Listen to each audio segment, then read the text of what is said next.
Hola, buenas tardes. Estamos en la biblioteca del Instituto Cervantes de Dublín para celebrar el Día Internacional del Libro, el Día de Sant Jordi también en Cataluña, y qué mejor manera que celebrarlo con una de las escritoras más importantes en España en el campo de la poesía. Ada Salas, Gracias. bienvenida a Dublín, bienvenida a la biblioteca del Instituto. Muchas gracias. Muy jovencita empezaste a publicar poesía, ¿verdad? Ganaste con tu primer libro de poesía en 1988, ganaste el premio Juan Manuel Rozas con Arte y Memoria del Inocente. Muy jovencita. ¿Qué motivaciones tenía esa escritora que empieza a publicar? Bueno, yo creo que la inmensa mayoría de los poetas, no todos, pero la mayoría de los poetas pues empiezan muy jovencitos, casi todos en la adolescencia, y la experiencia de la escritura de poesía en un principio es una experiencia muy ligada a una necesidad de la expresión de los sentimientos. Yo empecé en ese sentido, pues como todos, me contagiaron la pasión por la poesía mis profesores del instituto, a los que les debo pues muchísimo.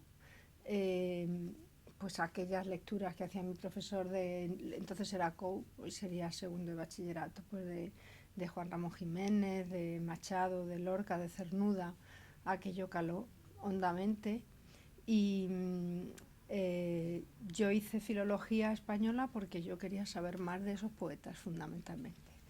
Eh, y empecé a escribir, como digo, por una necesidad de expresión, por una manera de vivir el mundo, pues que se sale por todos los lados, que se desborda, que es la propia de la adolescencia. Y encontró, pues en lugar de escribir un diario, pues era como escribir un diario, pero en verso, de alguna manera. Luego ya eso fue cambiando, y ahora no tiene nada que ver. Ahora es al revés, escribo de una manera completamente distinta, pero entonces fue así. Y ese primer premio de poesía, pues fue, yo había tenido un profesor, bueno, no llegó a ser mi profesor porque murió antes de que yo pudiera recibir sus clases, que era el catedrático de allí, de literatura, Juan Manuel Rozas, que era un experto en Siglo de Oro y en Generación de 27, al que yo admiraba muchísimo y conocía, porque era padre de un amigo mío. Y bueno, él murió, se instituyó este premio en su nombre y presenté un libro, pues porque me hacía mucha ilusión presentar un libro a ese premio y hubo suerte. Casi todos los poetas también acceden a la primera publicación a través de un premio porque no es fácil. Y así fue. ¿Me podrías explicar un poco el tema del silencio en tu poesía?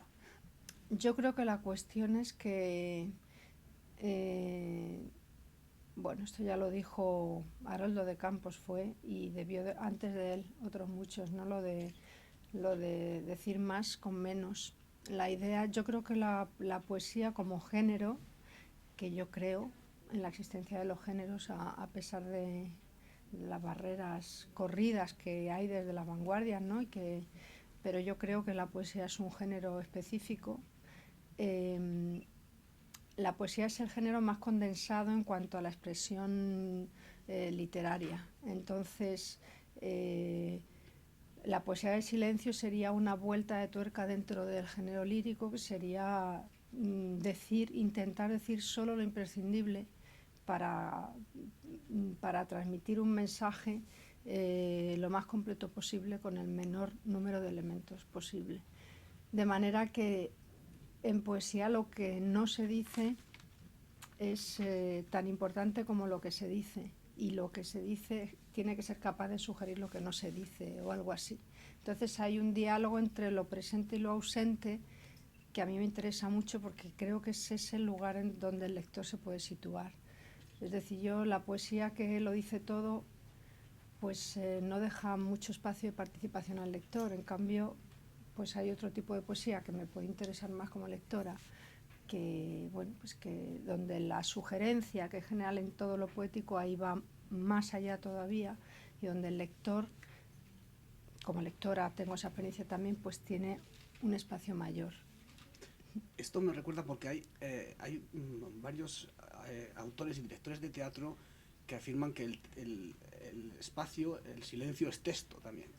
Hay una, así como dices en los géneros, hay una manera especial de leer poesía, Ya. diferente. Ah, Debemos como lectores prestar atención cuando leemos poesía a otros factores que no cuando leemos el diario o cuando leemos ya. narrativa. Sí, claro. es completamente distinto. Vamos, es una experiencia personal como lectora. La poesía es algo infinitamente más intenso. Yo leo narrativa para descansar, la lectura de poesía, que la lectura de poesía es muy exigente, mucho, mucho, mucho. Es decir, exige un esfuerzo muy grande del lector, exige una renuncia a muchas cosas. Generalmente es una especie de espejo que te pone delante de ti mismo sin piedad y que bueno, pues que te sacude el corazón de manera a veces ardua, que pone el pensamiento contra la espada y la pared, o sea que es una experiencia intensa.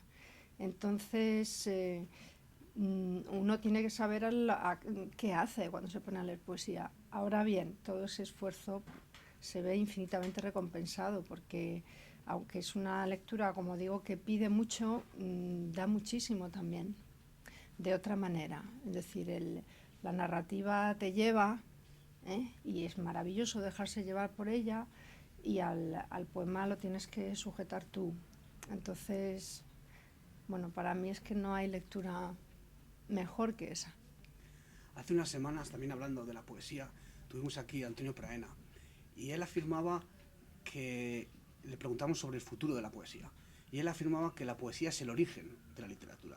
Y tú en tu libro, Alguien aquí, notas acerca de la escritura poética, haces muchas referencias a las jarchas. Sí. Y él decía que en todo escritor hay un poeta, aunque sea frustrado.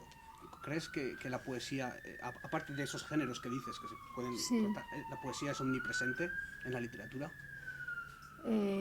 Hombre, yo creo que sí, yo creo que en general, creo que se abusa un poco de esto, de que esta cosa de que vemos ahora ya cuando las cosas son como bonitas, sugerentes y tal, se dice que son poéticas, ¿no? O sea, un anuncio de publicidad, cuando es un poco soft, pues dice, ay, es que es muy poético. Bueno, yo estoy en contra de eso por completo, porque a mí lo poético no me parece nada soft, pero es cierto que hay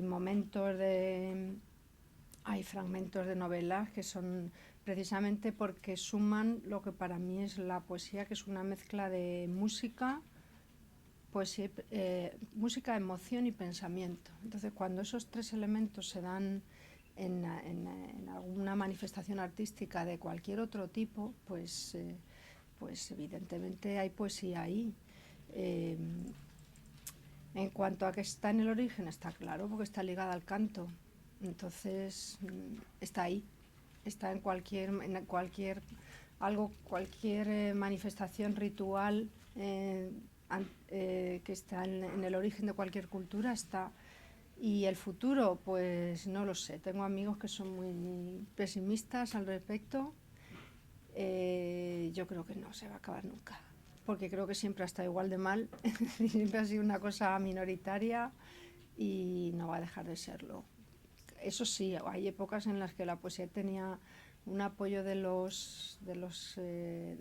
poder, porque vestía, ¿no? Pues tener en la corte poetas de cancionero a tu servicio, pues vestía, pero bueno, existía una idea del mecenazgo que ahora no existe y otra relación entre el poder y la cultura, pero la poesía no la va a sostener el poder, o sea que esperemos que vaya bien. Y otra de tus notas, afirmas que no te interesa la poesía femenina, así como no te interesa la poesía masculina o la poesía homosexual. ¿Es la poesía neutra? ¿Es algo neutro? Sí. Sí. Y cuando se habla, por ejemplo, de Damaso Alonso, al que debemos el nombre de esta biblioteca, decía que a las mujeres españolas que escriben poesía no les gusta la palabra poetisa. ¿Puede haber algo Sí. ahí de eso, de que es poeta, es neutro? Bueno, esto de poetisa viene de que a los poetas modernistas, o sea, a los seguidores de Rubén, pero a los de cuarta y quinta fila, los llamaban poetisos, como un insulto porque eran como amanerados, ¿no? Amanerados literariamente y porque ponían las chalinas y entonces los llamaban poetisos para hacer un falso femenino. Y era un insulto, era una burla. Entonces, cuando empezó a haber mujeres escritoras y se empezó a usar ese femenino, es decir, ha habido otras, pero muy pocas, cuando empezó a haber más, empezó a haber seguidoras pues de las románticas, de Clara Campoamor, etcétera, se las empezó a llamar poetisas y desde entonces hay ya muchas mujeres que no querían que se utilizase ese sustantivo para ellas porque tenía esas connotaciones negativas de, bueno, pues como de afeminado, y lo femenino no tiene por qué ser afeminado. En los años 50, por ahí, las poetas de los años 50 se negaron prácticamente en redondo a que las llamaran así poetisas.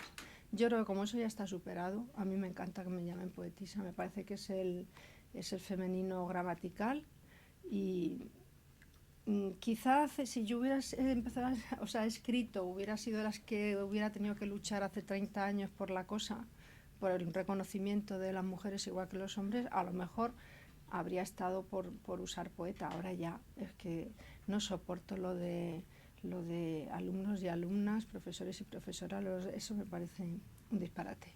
Entonces, no hay que usarlo cuando es absurdo porque va contra la economía del lenguaje, etcétera, pero si hay un femenino maravilloso que es poetisa, yo ahora lo reivindico, porque no tengo por qué, en fin, ya no siento necesidad de significarme contra el poder de lo masculino en el mundo de la publicación ni nada por el estilo. Muy bien. Ya para terminar, y ya que estamos en el Día Internacional del Libro, ¿podrías aconsejar algún libro de poesía o de ficción? ¿Algún libro de poesía o de ficción? Bueno, pues de ficción el que estoy leyendo, que es Oblomov, de Goncharov o Goncharov, no sé cómo se pronuncia, pues uno de los grandes de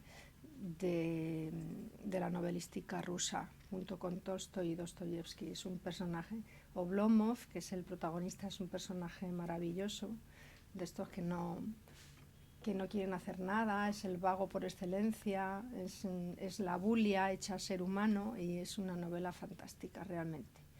Y de poesía, madre mía, ¿qué os puedo aconsejar de poesía? Pues en concreto para cualquier persona que se acerque al español, pues a Cernuda, por ejemplo, La realidad del deseo de Cernuda, que además reúne toda su obra y que es uno de los grandísimos libros del siglo XX. Muy bien, pues muchas gracias. Muchas gracias a vosotros.